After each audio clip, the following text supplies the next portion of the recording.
believe that the true controllers, the true masters of the world, are quite easy to defeat, but they're not your real problem, and they understand it.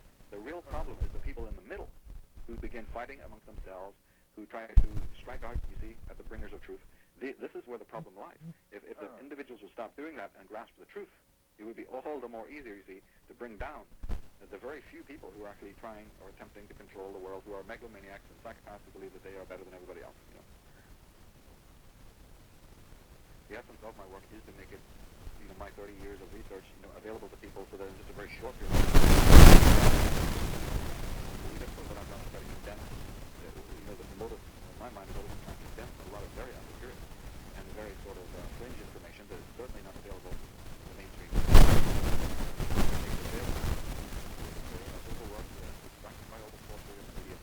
Who have been so indoctrinated that they find it very difficult to cross that bridge. It's not that they don't want to, it's not that they don't have the passion, they just find it physically difficult. It's difficult to break conditioning. This is known, you know, from the army level, it's known, you know, all the way up to MK Ultra. It's known in the cult world how difficult it is to break conditioning, and it's difficult to break 18, 20 years of schooling, conditioning, and parental, you know, conditioning. So, you know, it has its own time. People come to this information, but before they can really grasp it, before they can really get to the essence of it, you see, there's a lot of catharsis that needs to take place. There's a lot of self-awareness. There's a lot of inner work that needs to be done. I think what happens in my specific case is that I meet a lot of people who try to rebut what I'm doing or maybe take offense at what I'm doing because they fail to understand one simple principle, and that is this is not just about information.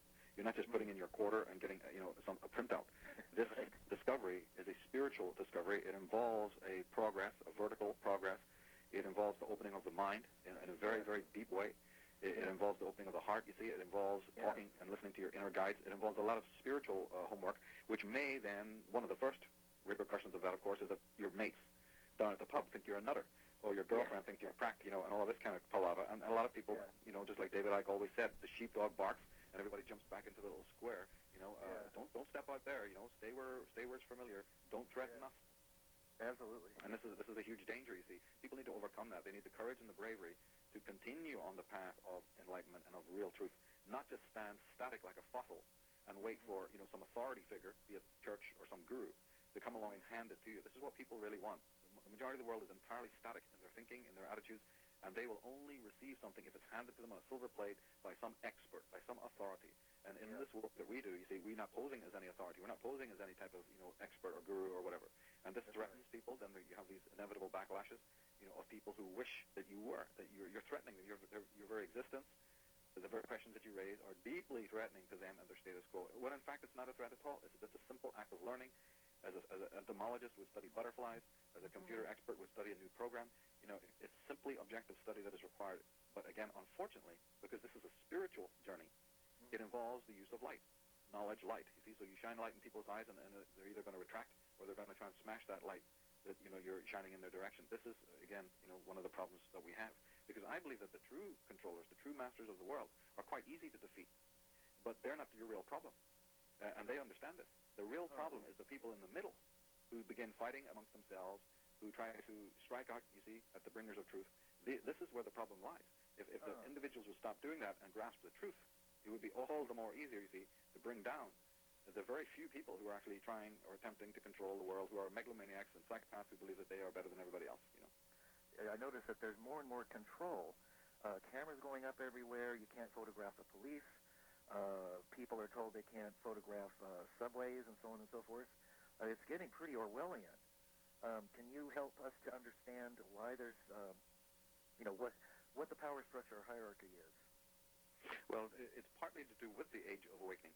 As I said, these people are miles ahead of the rest of us, and they know, they have like a doctor has, you know, can take a pulse.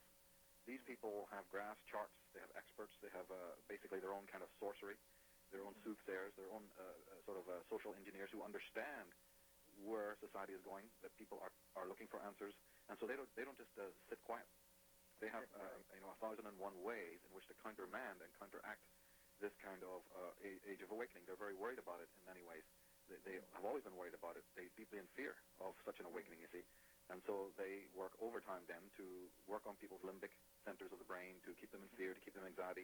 Of course, one of the easiest ways to do this is to, you know, continually be saber rattling, to have weird and mysterious fanatical enemies at the gates, so to speak, to, as I said, mess around with, a man's economic status, his hard work, to, fill his land full of, foreigners and immigrants and all of these kinds of things. These are all by design. This is all by design to keep the intelligentsia of the West, people who might start to, look up from their mundane domestic sphere and start asking the great questions of life. They don't want that. They don't want people to ask philosophical questions.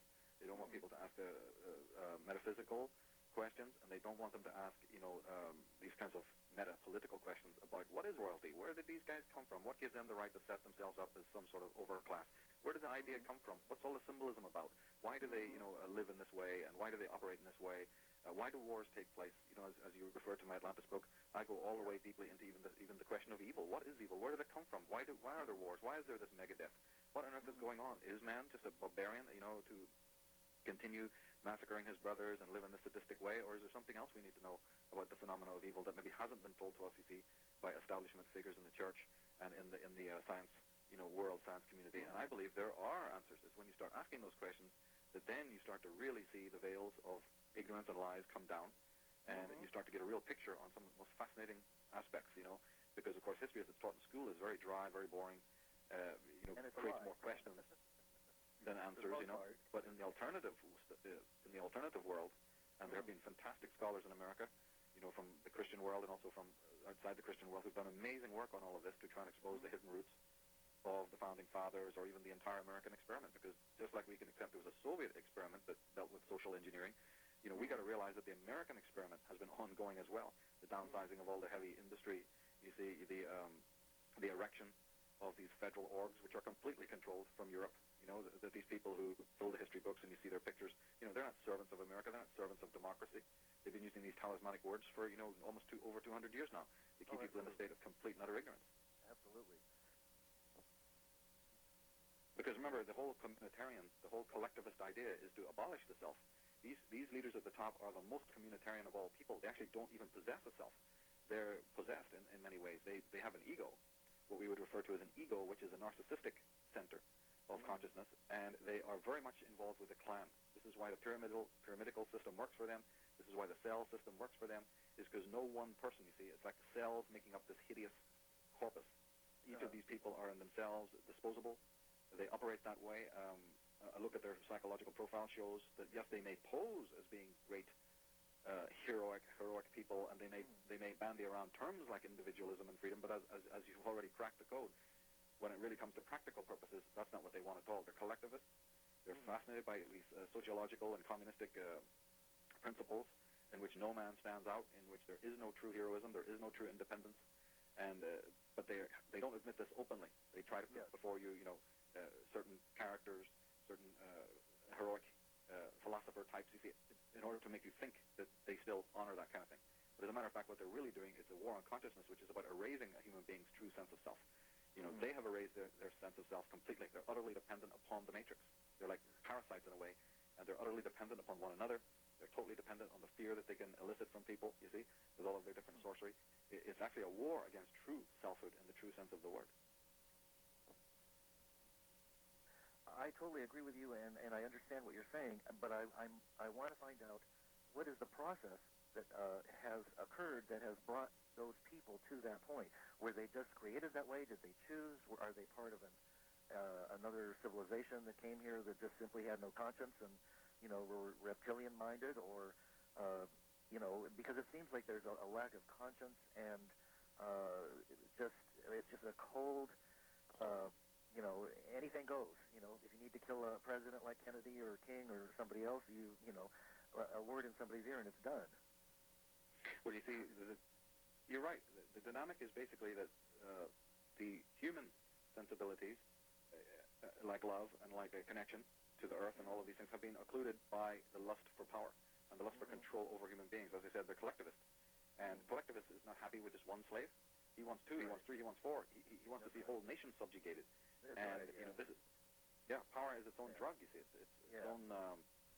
you can become addicted to power just in the same way that people can become addicted to drugs or alcohol, you see. And just like those people have mental problems, mental instability, lack of self-esteem, an inability to be moral, it has so many factors that there's a Freudian aspect to it as well, which is so interesting to study when you find out how what that's really about. there is this genetic component that I've also explored, that possibly this all started with some sort of genetic interference that was so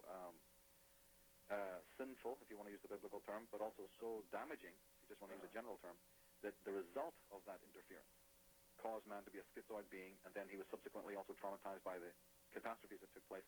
But the sum result is that consciousness as we know it was shattered into a million pieces, and the ego was one of those bigger pieces that wasn't quite as shattered as the rest of consciousness, and all the electricity, like a circuit board, went into that, and that became the new center, shattered and broken and fragmented as it was.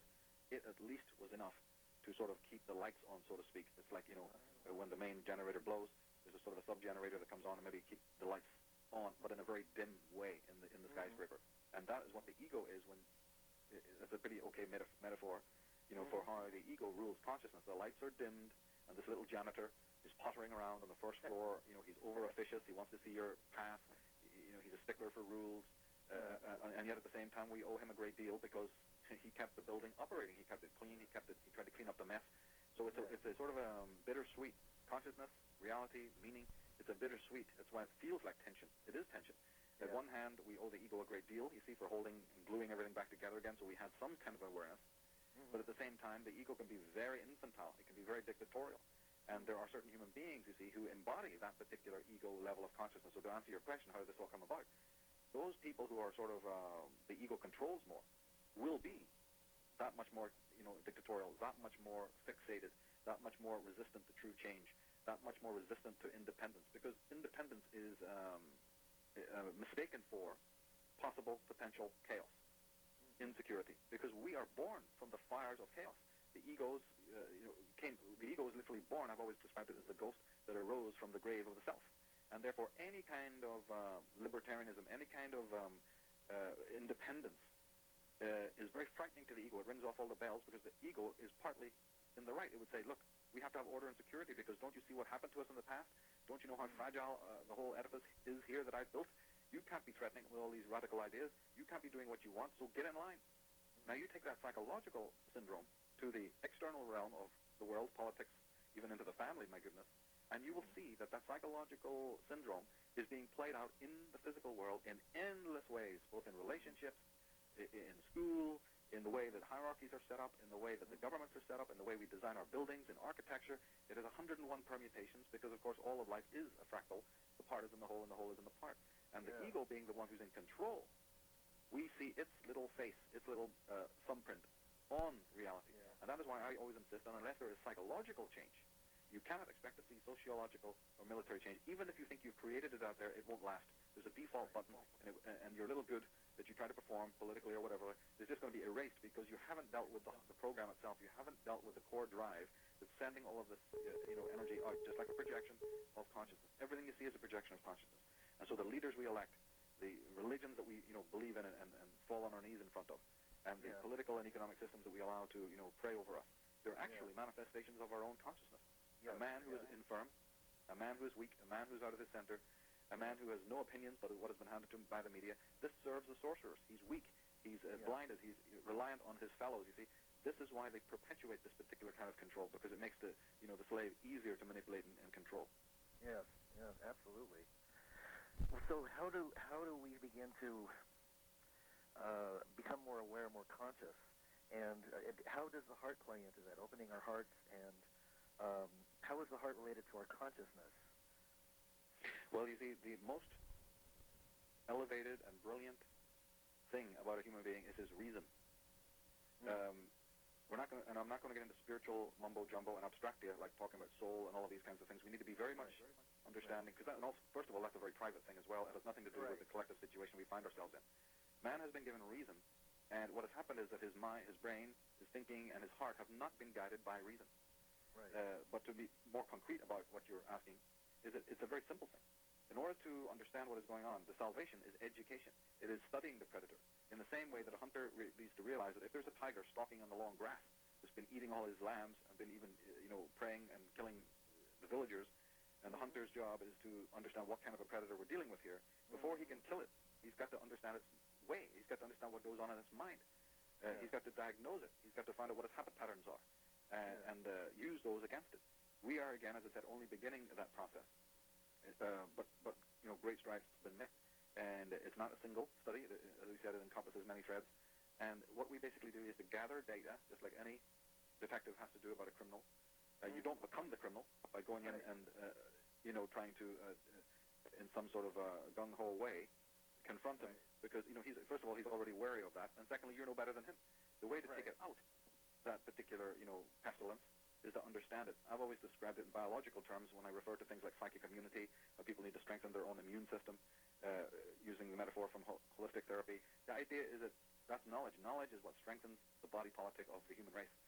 Ignorance is never going to get us anywhere. It doesn't get us anywhere in a small way, and it's certainly not going to get us anywhere when it comes to understanding, the bigger picture. So the education must continue. The internet is vitally important in that. But you see, again, don't people see the downside of that? If your reason isn't functioning, if your discernment isn't functioning, if your judgment isn't functioning, then the heart may go somewhere, but it's going to end up, being damaged again. It's going to end up being hurt. So we really need to, and this is why the school system exists.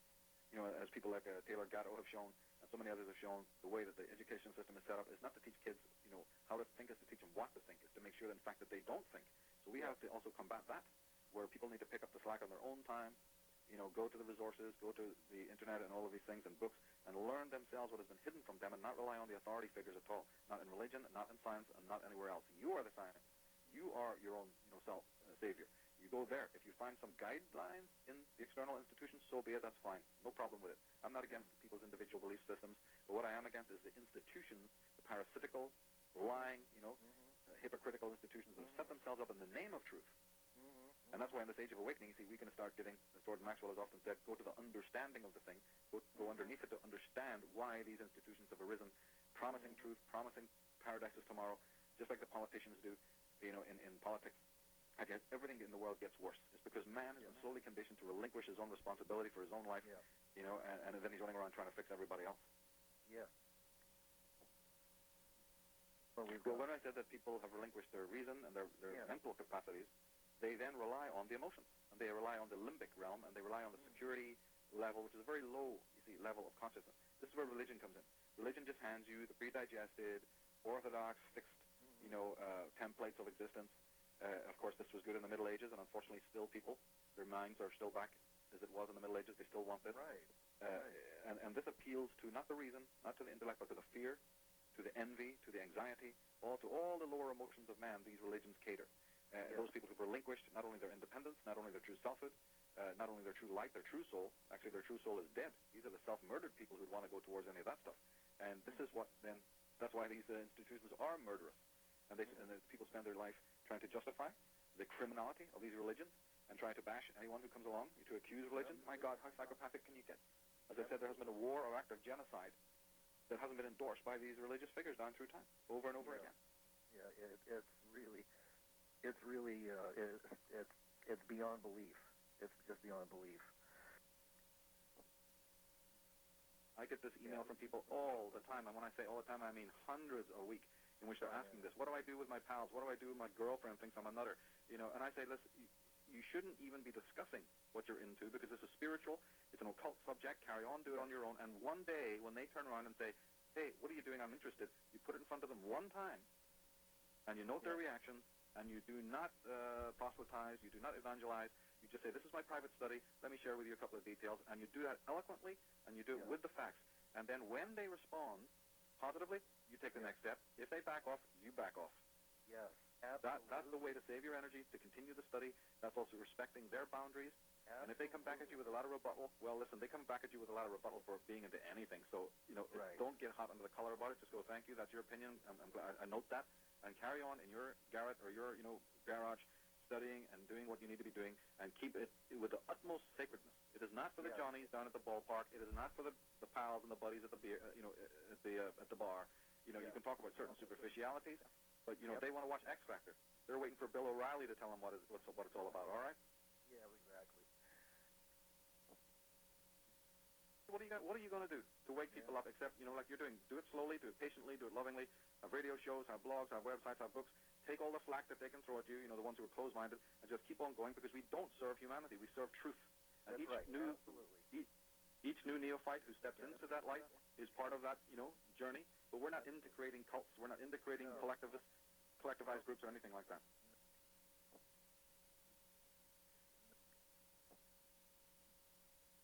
series that we're working on now, called The Architects of Control, is a look at technology in the hands of psychopaths. What I mean by that is I'm not that against technology. I love it just like, as good as the next person does. But I'm very worried that, you see, these great gifts of the human reason, wasn't Nikola Tesla into technology, so, God bless the Tesla.